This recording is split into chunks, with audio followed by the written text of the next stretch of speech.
আসসালামু আলাইকুম রহমতুল্লাহ। শুরু করছি মহান আল্লাহ তাআলা নামে, যিনি অত্যন্ত দয়ালু ও মেহেরবান। বনি ইসরায়েল সম্প্রদায়ের তিনজন লোক ছিলেন, একজন কুষ্ঠরোগী, একজন টাকমাতা ও একজন অন্ধ। মহান আল্লাহ তাআলা এই তিনজনকে পরীক্ষা করার ইচ্ছা করলেন। হ্যাঁ বন্ধুরা, আজকের এই তিন ব্যক্তির কাহিনী বলতে যাচ্ছি, যা শুনলে আপনার ঈমান ও আমলের পরিধি অনেক গুণ বেড়ে যাবে ইনশাআল্লাহ। তাই ভিডিওটি না টেনে প্রথম থেকে শেষ পর্যন্ত দেখার অনুরোধ জানাচ্ছি। সেই সাথে আমার চ্যানেলে নতুন হয়ে থাকলে চ্যানেলটি অবশ্যই সাবস্ক্রাইব করে পাশে থাকা বেল বাটন প্রেস করতে ভুলবেন না। তাহলে চলুন বন্ধুরা, শুরু করা যাক। মহান আল্লাহ তাআলা তাদের কাছে একজন ফেরেশতা পাঠালেন। প্রথমে কুষ্ঠরোগীর কাছে ফেরেশতা এসে বললেন, তোমার কাছে সবচেয়ে বেশি প্রিয় জিনিস কোনটি?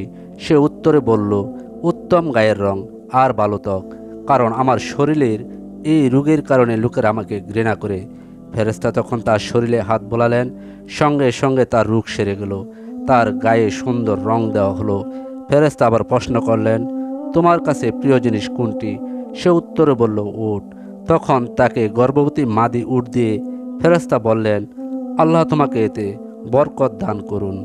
এরপর ফেরেশতা টাক মাথাওয়ালা লোকটির কাছে এসে প্রশ্ন করলেন, তোমার কাছে সবচেয়ে প্রিয় জিনিস কোনটি?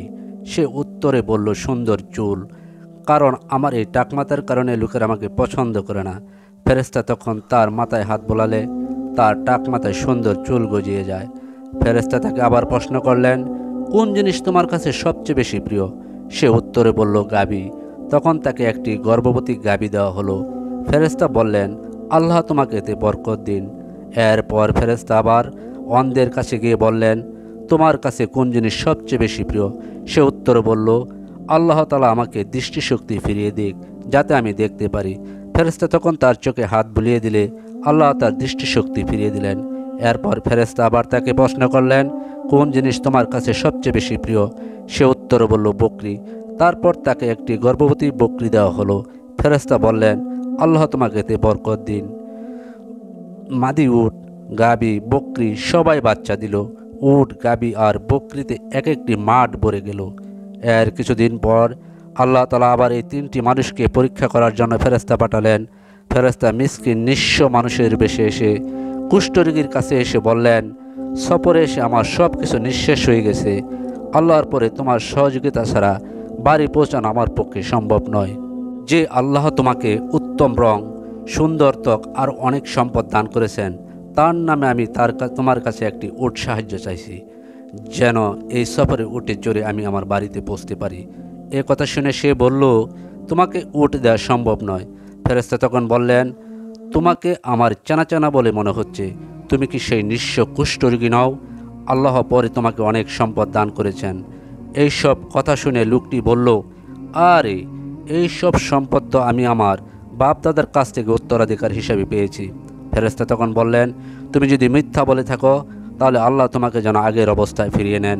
এবার ফেরেশতা তার আগের চেহারায় টাকমাতা লোকের কাছে এসে ওই লোকের ন্যায় তাকেও বললেন, এবং সেও প্রথম লোকের মতোই জবাব দিল।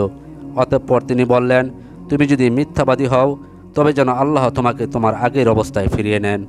এরপর ফেরেশতা আবার তার আগার আকৃতিতে অন্ধ লোকের কাছে এসে বললেন, আমি একজন নিঃস্ব মুসাফির ব্যক্তি, আমার সফরের যাবতীয় সম্বল নিঃশেষ হয়ে গেছে।